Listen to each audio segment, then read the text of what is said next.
Hello friends, स्वागत है आपका अपने YouTube channel GS study with Sahni में। जैसे कि पिछली वीडियो में मैंने बताया था आपको कि कल एक या दो वीडियो हम अंतर्राष्ट्रीय संगठनों से संबंधित लेकर के आएंगे जो आगामी एग्जाम के लिए काफी महत्वपूर्ण रहने वाले हैं। और कल के जो G20 शिखर सम्मेलन के बारे में मैंने आपको बताया था, उसमें मैं एक चीज अपडेट करना भूल गया था, तो आप इसमें अपडेट कर लीजिएगा। अब जो G20 है वह G20 अब जो G20 है, अब यह G21 हो गया है। ठीक हो गया। यह G21 में कौन है? जो दक्षिण अफ्रीकाई जो संघ है, यह भी क्या हो गया, अब इसमें शामिल हो गया। ठीक हो गया। दक्षिण अफ्रीकाई संघ जो इसमें शामिल हो गया है, तो इसके शामिल हो जाने के बाद अब क्या हो गया है, अब यह 21 हो गए हैं। ठीक हो गया। इसमें जो देशों की संख्या हो गई है 21 होगी, तो अब इसे G21 के नाम से जाना जाता है। तो इसको आप अपडेट कर लीजिएगा। तो अब आज हम जो वीडियो में देखने वाले हैं वो अंतर्राष्ट्रीय जो संयुक्त राष्ट्र संघ के बारे में हम इसमें पढ़ेंगे। यानी कि जितने भी अंतर्राष्ट्रीय संगठन होते हैं इनसे संबंधित एक वीडियो आ जाएगी। एक इसके बाद कल को या परसों को, एक दो दिन के बाद एक वीडियो और लेकर के आएंगे हम अंतर्राष्ट्रीय संगठनों से संबंधित, जो आगामी एग्जाम से में आपके लिए काफी हेल्पफुल रहने वाले हैं। अगर आप लोग हमारे चैनल पे नए हैं और अभी तक आप लोगों ने हमारे चैनल को सब्सक्राइब नहीं किया है, तो चैनल को सब्सक्राइब जरूर कीजिएगा ताकि प्रत्येक वीडियो की नोटिफिकेशन आप लोगों तक आसानी से पहुंच सके। और इस चैनल के माध्यम से आपको आगामी जितने भी एग्जाम होते हैं उनके सभी के जो नोटिफिकेशन होते हैं वो आसानी से मिल जाते हैं, और उनसे संबंधित महत्वपूर्ण टॉपिकों पे हम वीडियो लेकर के आते हैं जो आपके परीक्षा की दृष्टि से काफी महत्वपूर्ण रहने वाले हैं। तो आज हम बात करते हैं संयुक्त राष्ट्र संघ के बारे में। अब सबसे पहले बात आती है कि जो संयुक्त राष्ट्र संघ है, इस संयुक्त राष्ट्र संघ का नाम संयुक्त राष्ट्र संघ किसके द्वारा, सबसे पहले इसका नाम संयुक्त राष्ट्र संघ या यूनाइटेड नेशन रखने की बात की गई। तो सबसे पहले जो इसका नाम संयुक्त राष्ट्र या यूनाइटेड नेशन जो रखने की बात करी गई, वह करी गई अमेरिका के राष्ट्रपति के द्वारा करी गई। और उस टाइम के तत्कालिक जो राष्ट्रपति हुआ करते थे वह कौन थे? Franklin Roosevelt. ठीक हो गया। ये कौन थे? अमेरिका के राष्ट्रपति थे। कब? 1954 के आसपास। ठीक हो गया। 1944, सॉरी ना 54 न की 44। ठीक हो गया। तो 1944 के आसपास क्या थे ये राष्ट्रपति हुआ करते थे। तो इनके द्वारा क्या कहा गया कि जो यूनाइटेड नेशन होगा, जो संयुक्त राष्ट्र संघ होगा, उसके नाम की बात इनके द्वारा कही गई। ठीक हो गया। अब उसके बाद बात आती है कि इसमें जो पहली बार जो इसका सम्मेलन किया गया कि संयुक्त राष्ट्र एक ऐसा संघ बनाया जाएगा, इसके लिए जो बात करी गई थी वह करी गई थी 1944 में। ठीक हो गया। तो इसका जो पहला सम्मेलन जो किया जाता है वह वाशिंगटन डीसी में किया जाता है। ठीक हो गया। इस टाइम पे जो इसका सम्मेलन किया जाता है, इस सम्मेलन में जो उस टाइम पे तत्कालिक जो जितने भी जो शक्तिशाली राष्ट्र थे, खास करके जैसे ब्रिटेन हो गया और क्या कहते हैं अमेरिका हो गया, रूस हो गया, इनके द्वारा क्या किया गया था, एक सम्मेलन कराया गया था। जो सम्मेलन चला था 21 अगस्त 1944 से लेकर के 7 अक्टूबर 1944 के मध्य में यह चला था। ठीक हो गया। और ये कहाँ हुआ था? यह वाशिंगटन डीसी अमेरिका में हुआ था। अब उसके बाद जब यह सम्मेलन हो गया, इस सम्मेलन के बाद फिर एक संयुक्त राष्ट्र संघ बनाने की बात हुई। और संयुक्त राष्ट्र संघ बनाने के लिए जो पहली बार जो इसकी स्थापना की गई, वह स्थापना कब की गई? 24 अक्टूबर 1945 में क्या होती है? संयुक्त राष्ट्र संघ की स्थापना हो जाती है। तो यही डेट आपके लिए एग्जाम के लिए क्या है? इंपॉर्टेंट है। ठीक हो गया। यही डेट आपके एग्जाम हेतु काफी इंपॉर्टेंट है, तो इसको याद कर लीजिएगा। पहले का जो मैंने आपको बताया वो एक उसका बेस था कि कहां से इसकी शुरुआत हुई। अब उसके बाद बात आती है कि सबसे पहले जो इसकी स्थापना होती है उस टाइम जो इसके सदस्य होते हैं वह सदस्य कितने होते हैं? तो जब इसकी स्थापना होती है 1945 में, तब इसके सदस्यों की जो संख्या होती है वह सिर्फ और सिर्फ कितनी होती है? 51 होती है। ठीक हो गया। यानी कि 51 तब सदस्य होते हैं। और उसके बाद जब इसके जो सदस्य 51 थे, कब? 1945 में, तो उस टाइम पे जो इसमें घोषणा पत्र जो इसका निकलता है, उस घोषणा पत्र में सिर्फ जो सिग्नेचर किए जाते हैं, जो हस्ताक्षर होते हैं, वह सिर्फ कितने राष्ट्रों के द्वारा किए जाते हैं? सिर्फ 50 राष्ट्रों के द्वारा ही किए जाते हैं। जब 45 में, यानी कि 24 अक्टूबर 1945 में जब इसकी स्थापना होती है, उस स्थापना के बाद एक घोषणा पत्र जारी किया जाता है। उस घोषणा पत्र में सिर्फ कितने 50 देशों के ही क्या होते हैं, हस्ताक्षर होते हैं, लेकिन एक देश के हस्ताक्षर उसमें उस टाइम पे नहीं हुए होते हैं। और जो एक देश होता है वह कौन होता है, वह होता है पोलैंड। ठीक हो क्या, वह देश कौन सा होता है, पोलैंड होता है। ठीक हो गया, पोलैंड के द्वारा इसमें फिर बाद में सिग्नेचर किए जाते हैं। उसके बाद इसकी जो देशों की संख्या होती है वो कितनी हो जाती है, 51 हो जाती है। ठीक हो गया, यहां तक आप क्लियर समझ गए होंगे। और अगर हम बात करें कि वर्तमान में जो इसके सदस्यों की संख्या है, तो वर्तमान में इसमें कितने सदस्य हैं, वर्तमान में 193 सदस्य हैं। और जो अंतिम जो सदस्य अभी बना हुआ है वह कौन बना है, दक्षिणी सूडान। और इसने जो सदस्यता इसके लिए है वह कब ली, 2006 में दक्षिणी सूडान ने संयुक्त राष्ट्र संघ में क्या की, सदस्यता ग्रहण की है। ठीक हो क्या, और उसके बाद बात आती है कि इसका जो मुख्यालय है वह कहाँ है। तो जो संयुक्त राष्ट्र संघ है इसका जो मुख्यालय है वह कहाँ है, न्यूयॉर्क में है। ठीक हो गया, ये यूएसए में है न्यूयॉर्क, तो न्यूयॉर्क में क्या है, इसका मुख्यालय है। तो यहां तक आप समझ गए होंगे, तो यहां तक आप स्क्रीनशॉट ले लीजिएगा, उसके बाद हम इसको मिटा देते हैं। अब बात आती है इसके ध्वज की। ठीक हो गया, यानी कि यूएन संयुक्त राष्ट्र संघ के ध्वज की बात आती है। तो इसका जो ध्वज है वह कैसा है, हल्के नीले कलर का है और सफेद रंग के क्या है, इसमें बीच में सफेद रंग का प्रतीक बना हुआ है, यानी कि राष्ट्रीय संघ का प्रतीक बना है। और उसमें क्या है कि जो 2 जैतून की बालियां बनी हुई हैं, यानी कि वक्राकार शाखाएं हैं जैतून की, और उस जैतून के बीच में क्या है, विश्व का मानचित्र बना हुआ है। ये क्या है, राष्ट्रीय यानी कि यूएन का क्या है, ध्वज है। के बाद बात आती है कि इसके बजट की। तो इसका जो बजट है, संयुक्त राष्ट्र संघ का जो बजट है, यह इसके जो घोषणा पत्र है, इसका जो घोषणा जो इसका पत्र है, ठीक हो गया, घोषणा पत्र है। इस घोषणा पत्र के जो घोषणा पत्र में अनुच्छेद 17 है, इस सत्र के अनुसार जो ये बजट है, इस बजट का जो अनुमोदन होता है वह किसके द्वारा किया जाता है, वह सारी की सारी जिम्मेदारी महासभा की है। ठीक हो गया, महासभा की है। अब इस महासभा के बारे में हम अभी पढ़ेंगे। तो सारा कुछ बजट की जो भी जिम्मेदारियां हैं वह घोषणा पत्र सत्र के अनुसार किसकी है, महासभा की है। और जो ये बजट है, इस बार जो भारत ने, ये भी पेपर में आ सकता है परीक्षाओं में, कि भारत ने इस बार संयुक्त राष्ट्र संघ को कितना अनुदान दिया है। ठीक है, भारत ने इस बार लगभग कितना, 30.44 मिलियन डॉलर, ठीक हो गया, इतना क्या किया है, इतना संयुक्त राष्ट्र संघ में अनुदान के रूप में दिया हुआ है। किसने, भारत के द्वारा। ठीक हो गया, भारत के द्वारा दिया गया है। कब, इस बार। और जो ये बजट होता है, जैसे भारत में आप देखते हैं कि जब भी संसद में या बजट पेश होता है तो किसके द्वारा किया जाता है, बजट करने का अधिकार तो राष्ट्रपति को होता है, लेकिन राष्ट्रपति किसी को क्या करता है, किसी को मतलब उसकी जिम्मेदारी सौंपता है कि आप क्या करें, बजट पेश करें। तो भारत में मुख्य रूप से कौन देखते हैं हम, वित्त मंत्री के द्वारा क्या किया जाता है, बजट पेश किया जाता है। लेकिन जो संयुक्त राष्ट्र संघ में जो बजट पेश करता है वह कौन करता है, महासचिव करता है। ठीक हो गया,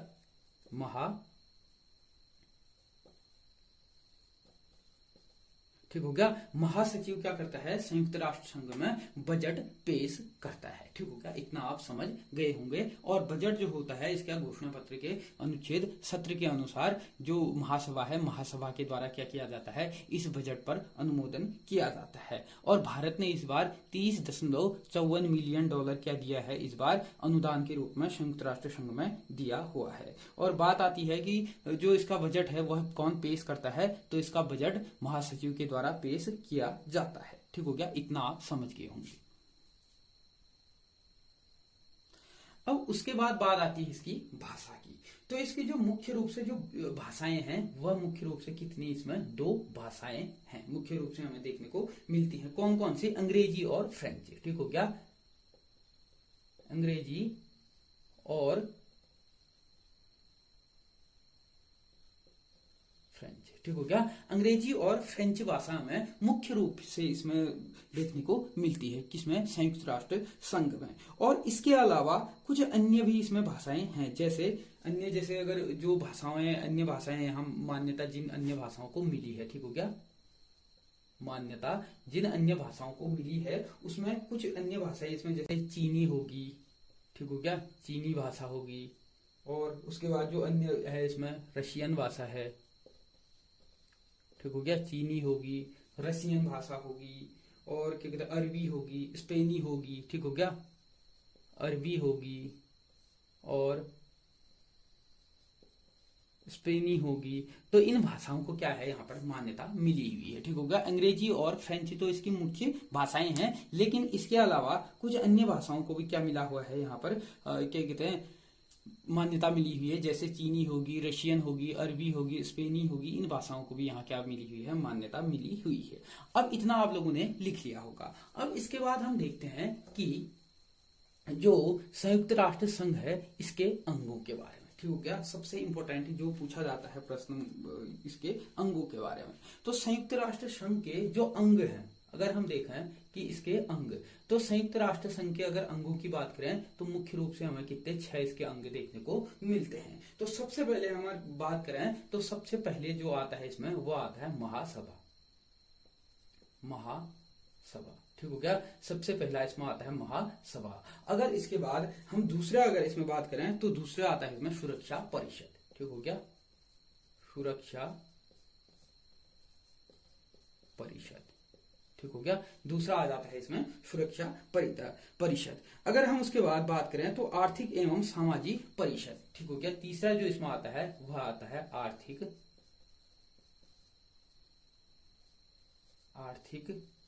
एवं सामाजिक परिषद, ठीक हो गया, आर्थिक एवं सामाजिक परिषद। अगर हम उसके बाद चौथा अगर देखें तो चौथा इसमें होता है प्रन्यास परिषद, प्रन्यास परिषद, ठीक हो गया। और उसके बाद अगर हम पांचवें की अगर बात करें तो पांचवा इसमें होता है अंतर्राष्ट्रीय न्यायालय, अंतर्राष्ट्रीय न्यायालय,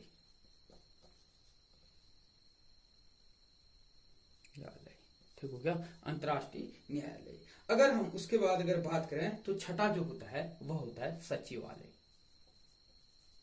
सचिवालय। और इसी सचिवालय का जो सचिव होता है वह क्या करता है, जो महासचिव होता है वही बजट को क्या करता है, पेश करता है।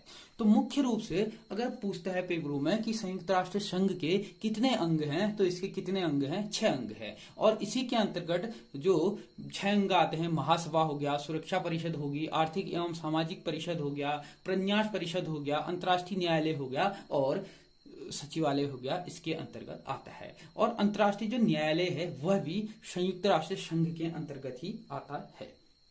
अब हम इसमें देखते हैं, सबसे पहले हम इसमें देखते हैं क्या, महासभा, ठीक हो गया। सबसे पहले हम बात करते हैं महासभा की। तो सबसे पहले जो महासभा है, इस महासभा को लघु संसद भी कहा जाता है, यानी कि विश्व का लघु संसद भी इसे कहा जाता है, क्योंकि इसमें प्रत्येक देश का प्रतिनिधि एक प्रतिनिधि होता है। वर्तमान में मैंने आपको बताया था कि जो संयुक्त राष्ट्र संघ है इसमें कितने 193 क्या है, सदस्य हैं। तो जो महासभा होगी, इस महासभा में क्या होता है, प्रत्येक राष्ट्र से एक क्या होता है, एक प्रतिनिधि इसमें होता है। और उसके बाद अगर बात करें कि इसको क्या कहा जाता है, इसको जो महासभा है, महासभा को विश्व की लघु संसद भी इसे कहा जाता है, ठीक हो गया, विश्व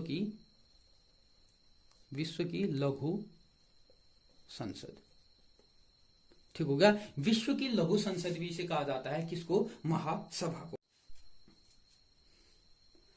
और जो महासभा है, इस महासभा में जैसे प्रत्येक देश से हम कह रहे हैं कि एक सदस्य इसमें होता ही होता है, लेकिन इसके अलावा भी एक देश इस महासभा में कम से कम 5 मतलब अधिक से अधिक या कम से कम 5 सदस्य वह भेज सकता है, ठीक हो गया। यानी कि 5 सदस्य वह अधिक से अधिक भेज सकता है। कम से कम एक सदस्य तो होगा ही होगा, लेकिन 5 सदस्य तक वह भेज सकता है। लेकिन कभी वोटिंग अगर होती है तो ऐसी परिस्थिति में क्या होता है, इन सभी का एक ही क्या माना जाता है, वोट माना जाता है, ठीक हो गया। अगर वोटिंग की परिस्थिति आ जाती है तो वोटिंग की स्थिति में इनका क्या होता है, एक ही वोट होता है। अगर हम बात करें इनका जो मुख्य कार्य, महासभा का अगर मुख्य कार्य अगर हम देखें तो इसका जो मुख्य कार्य होता है वह अंतर्राष्ट्रीय शांति और सुरक्षा से जुड़े जो मुद्दे होते हैं उनको ये क्या करती है, देखते हैं। और जो नए सदस्य हो गए, इनका जो प्रवेश है, ठीक हो गया, और बजट हो गया, इन सभी पर निर्णय लेने का कार्य किसका रहता है, महासभा का रहता है। जैसे कि मैंने आपको बताया कि बजट पर भी निर्णय लेने का जो कार्य है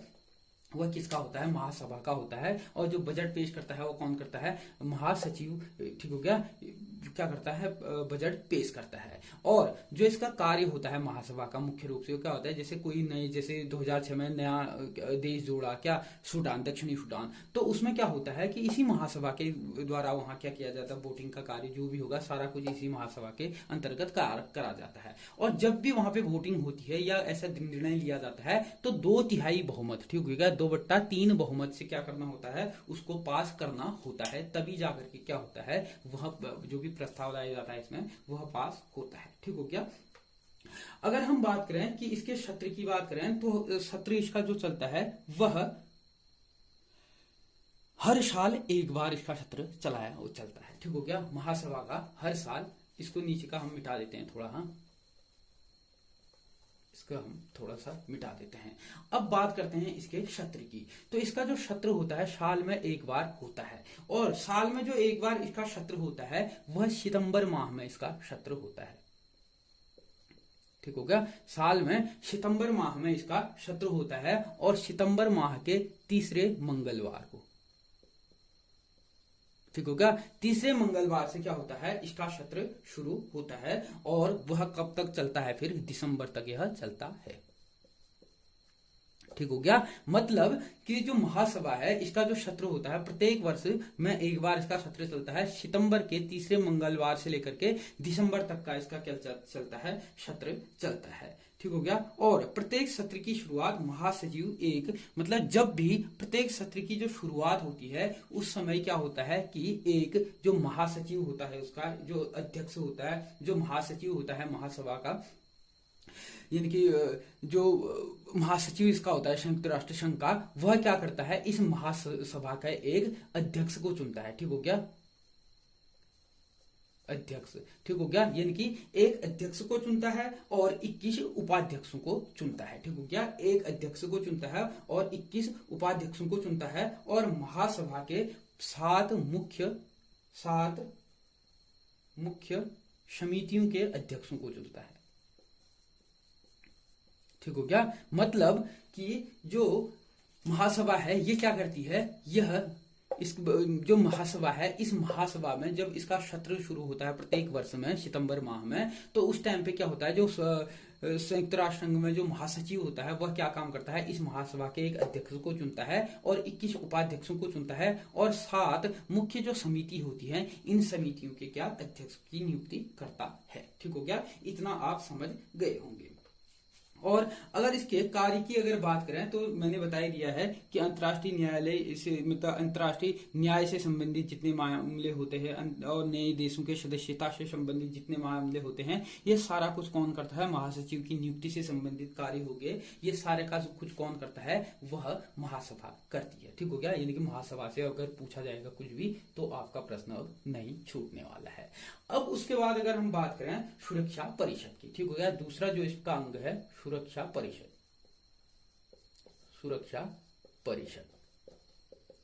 ठीक हो गया।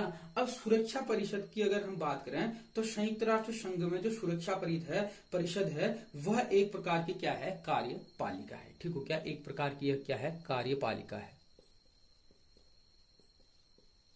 ठीक हो गया, एक प्रकार की क्या है, कार्यपालिका है। और संयुक्त राष्ट्र संघ के घोषणा पत्र के अंतर्गत यह शांति और सुरक्षा बनाए रखने के लिए क्या करती है, मुख्य कार्य करती है, ठीक हो गया। जो सुरक्षा परिषद है वह विश्व में शांति होगी, ठीक हो गया, विश्व में शांति होगी, सुरक्षा होगी, ठीक हो गया, मतलब शांति सुरक्षा के मामले बनाए रखने का क्या करते हैं, मुख्य रूप से यह कार्य करती है। अगर हम इसमें बात करें सदस्यों की तो इसमें जो स्थायी सदस्य होते हैं, स्थायी सदस्य जो होते हैं वह कितने हैं, 5 हैं। अगर अस्थायी सदस्यों की बात करें, अस्थायी जो इसमें सदस्य हैं वह कितने हैं, 10 इसमें अस्थायी सदस्य है। और भारत वर्तमान में क्या है, इसका अस्थायी सदस्य है, ठीक हो गया। स्थायी सदस्य बनने की बात तो होती है, लेकिन क्या कर देता है चाइना, इसमें क्या कर देता है, टांग अड़ंगा कर देता है, तो जिस कारण से नहीं बन पा रहा है। तो अब इसमें समझते हैं कि जो स्थायी सदस्य हैं और जो अस्थायी सदस्य हैं वह क्या होते हैं। जब भी सुरक्षा परिषद में कोई मामला आता है या वहां पर कोई भी ऐसा मामला आता है जो पास करना होता है, तो कम से कम 9 सदस्यों के द्वारा उसको क्या करना होता है, पास करना होता है। कुल कितने होते हैं टोटल, इसमें स्थायी और अस्थायी लगा करके 15 इसमें सदस्य होते हैं, लेकिन 9 सदस्यों ने इसमें क्या करना होता है, पास करना होता है, जिसमें से 5 जो स्थायी सदस्य होते हैं वह 5 ने तो पास करना ही करना होता है। अगर उसमें से एक भी नकारात्मक अगर वोट दे देता है तो वह क्या हो जाता है, जो भी प्रस्ताव वहां पर लाया जाता है वह स्वतः ही क्या हो जाता है, समाप्त हो जाता है। मतलब यहीं पे क्या हो जाता है, वीटो पावर। ठीक हो गया। मतलब जो यहाँ पर क्या लगाई जाती है, वीटो पावर का जो प्रयोग करते हैं, निषेधात्मक जो वोट का प्रयोग करते हैं, यहीं पर किया जाता है। ठीक हो गया, वीटो। ठीक हो गया। मतलब जो वीटो पावर है वह स्थायी सदस्यों के पास होती है। अगर हम वर्तमान में स्थायी सदस्यों की अगर इसमें बात करें तो वर्तमान में इसमें कितने सदस्य हैं, 5 सदस्य हैं, जिसमें से एक आ जाता है अमेरिका। ठीक हो गया, एक आता है अमेरिका, उसके बाद आता है रूस, उसके बाद आता है चीन, उसके बाद आता है ब्रिटेन और उसके बाद आता है फ्रांस। ठीक हो गया। वर्तमान में इसमें कितने सदस्य हैं, 5 स्थायी सदस्य हैं। अगर कभी क्या होता है कि कोई भी अगर इनमें से 4 अगर मान गए, एक अगर नहीं माना, उसने नकारात्मक वोट दे दी, वीटो पावर अगर लगा दिया, तो वो जो भी प्रस्ताव इसमें आता है वो स्वतः क्या हो जाता है, समाप्त हो जाता है। ठीक हो गया। इनकी जो सुरक्षा परिषद है इसका कार्य क्या होता है, विश्व में शांति सुरक्षा बनाए रखना होता है। ठीक हो गया। और कोई भी अगर इसमें प्रस्ताव आता है, कोई भी ऐसा मामला इसमें आता है, तो कम से कम 2/3 बहुमत से उसे पास होना होता है। ठीक हो गया। 2/3 2/3 यानी कि 9 सदस्यों के द्वारा पास होना होता है। और इसमें क्या होता है कि 9 सदस्यों में से 5 सदस्य स्थायी होने चाहिए। ठीक हो गया। और अगर क्या होता है, कभी 14 सदस्यों ने अगर क्या कर दिया, पास कर दिया, लेकिन स्थायी में से एक सदस्य ने पास नहीं किया, फिर भी ये क्या माना जाएगा, पास नहीं माना जाता है। ठीक हो गया। और दूसरी चीज इसमें यह है कि अगर हो सकता है कि अगर जैसे इसमें स्थायी सदस्य हैं 5, वह चाहता है कि जो कोई ऐसा मामला आ रहा है उसमें वोटिंग ना दे। ठीक हो गया। और उसमें वो नकारात्मक वोट भी नहीं देना चाह रहा है, तो ऐसी स्थिति में वो क्या कर सकता है, उस वोटिंग में से मतलब वो अनुपस्थित भी रह सकता है। ठीक हो गया। यानी कि सुरक्षा परिषद को आप समझ गए होंगे। अब इसमें बात करते हैं हम तीसरे अंग की।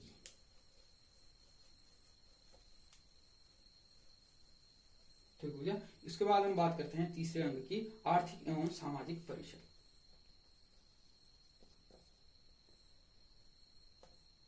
यानी कि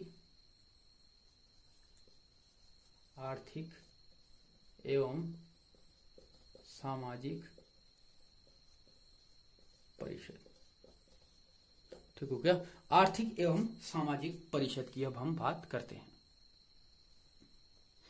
अब इसमें हम बात करते हैं जैसे सदस्यों की। तो इसमें सदस्यों की जो संख्या है वर्तमान में वो कितनी है, 54 इसमें सदस्य हैं आर्थिक एवं सामाजिक परिषद में। प्रारंभ में जब इसकी स्थापना हुई थी, प्रारंभ में उस टाइम पे इसके सदस्य कितने थे, उस टाइम पे इसमें सिर्फ 18 ही सदस्य थे। लेकिन 1966 में एक संशोधन के द्वारा फिर इसमें 27 सदस्य किए गए और उसके बाद एक और संशोधन किया गया 24 सितंबर 1973 में। उसके बाद इसमें कितने 54 सदस्य रखे गए हैं। अगर हम इन सदस्यों के कार्यकाल की अगर बात करें तो इसका कार्यकाल कितना होता है, 3 वर्ष का इसका कार्यकाल होता है। और उसके बाद हम बात करते हैं कि इसका जो सेवा काल होता है 3 वर्ष का, हमने बताया 3 वर्ष का सेवा काल होता है। तो इस सेवा काल के बाद प्रत्येक वर्ष, ठीक हो गया, प्रत्येक वर्ष इसके 1/3 जो सदस्य होते हैं, ठीक हो गया, प्रत्येक वर्ष इसके 1/3 सदस्य क्या होते हैं, सेवानिवृत्त होते हैं। ठीक हो गया।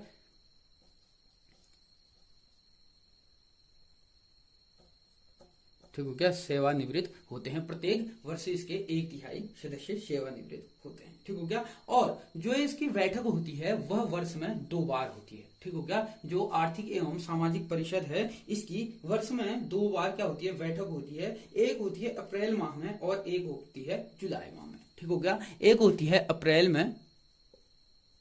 में और एक होती है जुलाई में। और जो अप्रैल में होती है वो कहाँ होती है, न्यूयॉर्क में होती है, न्यूयॉर्क में। और जो जुलाई में होती है वह कहाँ होती है, जिनेवा में होती है। राइटिंग में मत जाना, समझ जाना। ठीक हो गया। तो एक कहाँ होती है, अप्रैल में न्यूयॉर्क में होती है और जुलाई में जेनेवा में इसकी होती है। और ये जो आर्थिक एवं सामाजिक परिषद है ना, ये अपना जो कार्य है वह स्वयं नहीं करती है, ठीक हो गया। स्वयं न करके जो सुरक्षा परिषद के जो समितियां होती है, जो स्थायी समितियां होती हैं, जैसे आर्थिक और रोजगार आयोग हो गया, जनसंख्या एवं आयात आयोग हो गया, और संयुक्त राष्ट्र बाल संकट कोष हो गया, इन सभी के समितियों के माध्यम से क्या करती है, यह अपना कार्य करवाती है, ठीक हो गया। तो आर्थिक एवं सामाजिक परिषद को भी शायद आप समझ गए होंगे। अब उसके बाद हम चौथी जो समिति है वो देखते हैं, प्रन्यास परिषद। देखो, जो ये परिन्यास परिषद है ना, इसमें से ज्यादा तो ऐसे पूछता नहीं है, फिर भी समझ लीजिएगा ये किसका है, संयुक्त राष्ट्र संघ का एक अंग है। अब ये परिन्यास जो परिषद होता है, इस परिषद का जो मुख्य कार्य होता है, जितने भी जो पूरा विश्व है, विश्व में कुछ ऐसे राष्ट्र हैं जो मतलब एकदम आदिम प्रवृत्ति के हैं, मतलब विकसित नहीं है, ठीक हो गया, इनकी बहुत निम्न दयनीय स्थिति में है, तो ऐसे राष्ट्र को क्या करता है, यह उत्थान उनका करता है, मतलब उनको उठाने का कार्य करता है, उसको विकासशील बनाने का कार्य करता है। कौन, यह परिन्यास परिषद, ठीक हो गया। और यह वह चीज भी सुनिश्चित करता है कि कोई ऐसे शक्तिशाली राष्ट्र तो नहीं है जो इनका दोहन कर रहे हैं या इनको गुलाम बना रहे हैं, ठीक हो गया, ऐसा कार्य तो नहीं कर रहा है। तो यह चीज भी कौन देखता है, संयुक्त राष्ट्र संघ का एक अंग कौन है, प्रन्यास परिषद। यह क्या करता है, ऐसे कार्य करता है कि ऐसे राष्ट्र जो बहुत ही निम्न स्थिति में होते हैं उनका उत्थान करने का कार्य करता है, कौन, प्रन्यास परिषद। अब हम बात करते हैं कि जो प्रन्यास परिषद है, इनके जो प्रन्यास परिषद में जो राष्ट्र होते हैं, उन राष्ट्रों को जो दयनीय स्थिति में है उनको उठाने का जो कार्य है, वह जिम्मा जो है वह किन किन राष्ट्रों को सौंपा गया है। तो इसमें से 4 ऐसे राष्ट्र हैं जिनको यह कार्य क्या किया गया है, सौंपा गया है, ठीक हो गया। 4 ऐसे राष्ट्र हैं जिनको यह कार्य सौंपा गया है, जिसमें से एक आता है ऑस्ट्रेलिया, ठीक हो गया, एक आता है ऑस्ट्रेलिया, और उसके बाद एक आता है न्यूजीलैंड, और उसके बाद एक आता है अमेरिका और ब्रिटेन, ठीक हो गया।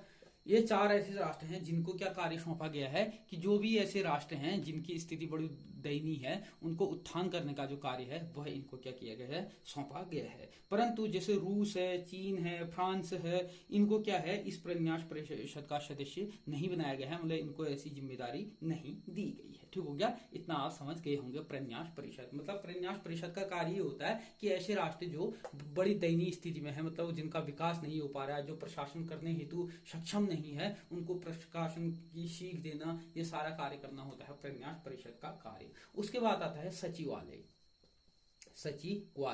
अब सचिवालय जो है 5वां अंग सचिवालय। तो सचिवालय जो है वह क्या करता है, जो सुरक्षा परिषद होती है, इस परिषद का जितना भी दैनिक कामकाज होता है, वह सारा कामकाज देखने का कार्य किसका होता है, वह सचिवालय का होता है। और जो सचिवालय होता है, इसका जो प्रमुख होता है वो कौन होता है, महासचिव होता है। महासचिव इसका क्या होता है, प्रमुख होता है। अगर इसके कार्यकाल की बात करें तो इसका जो कार्यकाल होता है वो कितना होता है, 5 वर्ष का इसका कार्यकाल होता है। और वर्तमान में अगर इसका जो सचिव है संयुक्त राष्ट्र संघ का, अगर उसको देखें वर्तमान में, तो वो कौन है, एंटोनियो गुटेरेस, इसका क्या है, संयुक्त राष्ट्र संघ का महासचिव है, ठीक हो गया। कौन है, एंटोनियो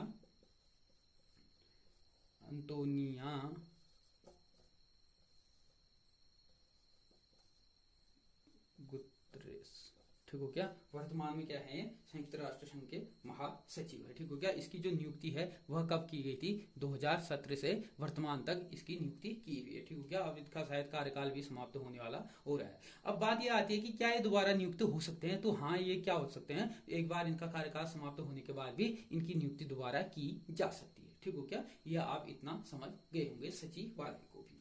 अब हम उसके बाद देखते हैं अंतर्राष्ट्रीय न्यायालय, ठीक हो गया। उसके बाद हम देखते हैं अंतर्राष्ट्रीय न्यायालय।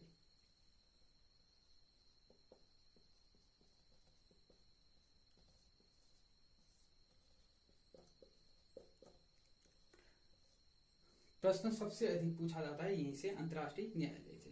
तो सबसे पहले हम देखते हैं कि प्रश्न इसमें क्या पूछा जाता है कि जो अंतर्राष्ट्रीय न्यायालय है, इसकी जो स्थापना है वह कहाँ हुई थी, ठीक हो गया। इनकी इसका जो मुख्यालय है वह कहाँ है, तो अंतर्राष्ट्रीय जो न्यायालय है यह कहाँ है, नीदरलैंड, नीदरलैंड के हेंग में, ठीक हो गया। नीदरलैंड के हेंग में क्या है, इसका मुख्यालय है, ठीक हो गया। यानी कि हेंग नीदरलैंड में इसका मुख्यालय है। अगर इसकी स्थापना की बात आए तो इसकी स्थापना होती है 3 अप्रैल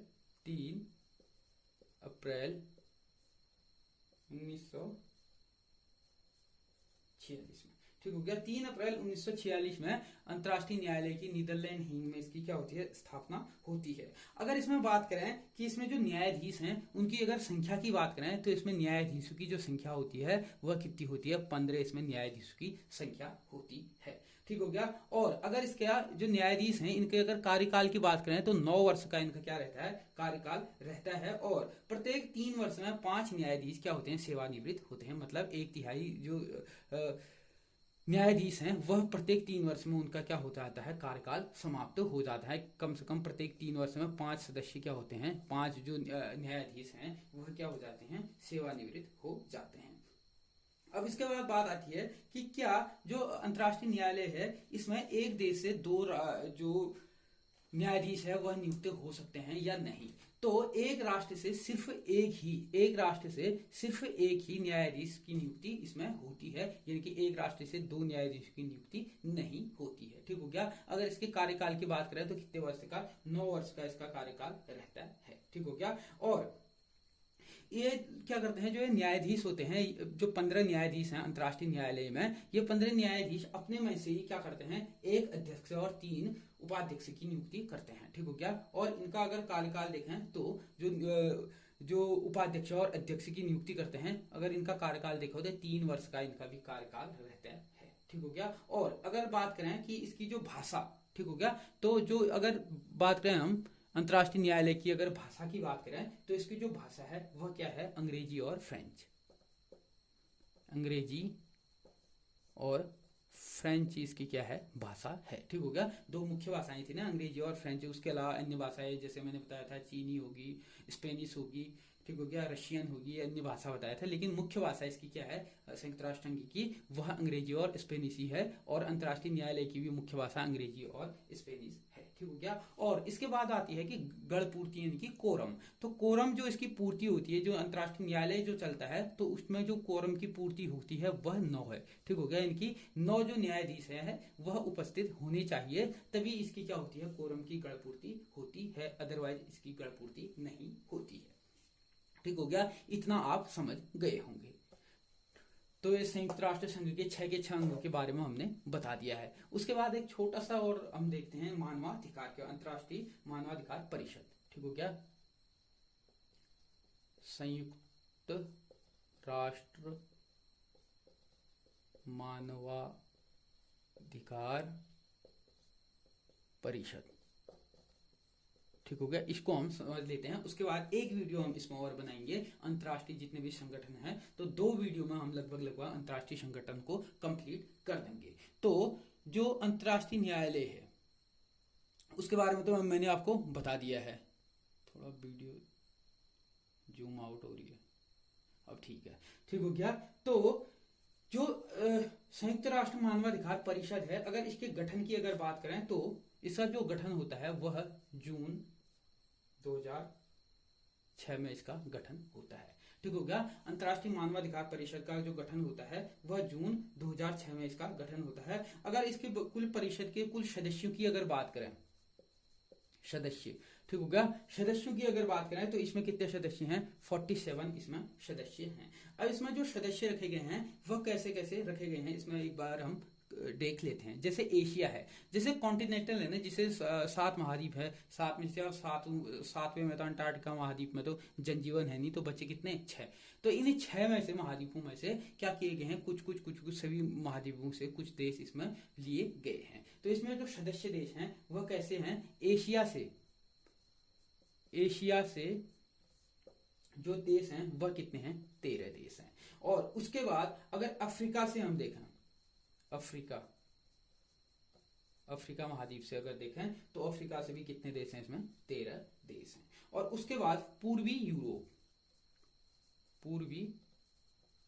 यूरोप की अगर बात करें तो पूर्वी यूरोप की अगर बात करें तो पूर्वी यूरोप से इसमें कितने 6 देश इसमें हैं। और उसके बाद अगर पश्चिमी यूरोप की अगर बात करें तो पश्चिमी यूरोप से भी इसमें कितने देश हैं 7 देश हैं। ठीक हो गया, 6 देश पूर्वी यूरोप से हैं और 7 देश पश्चिमी यूरोप से हैं, मतलब कुल 13 देश इसमें हैं। ठीक हो गया। और उसके बाद लैटिन अमेरिका। ठीक हो गया, उसके बाद लैटिन अमेरिका।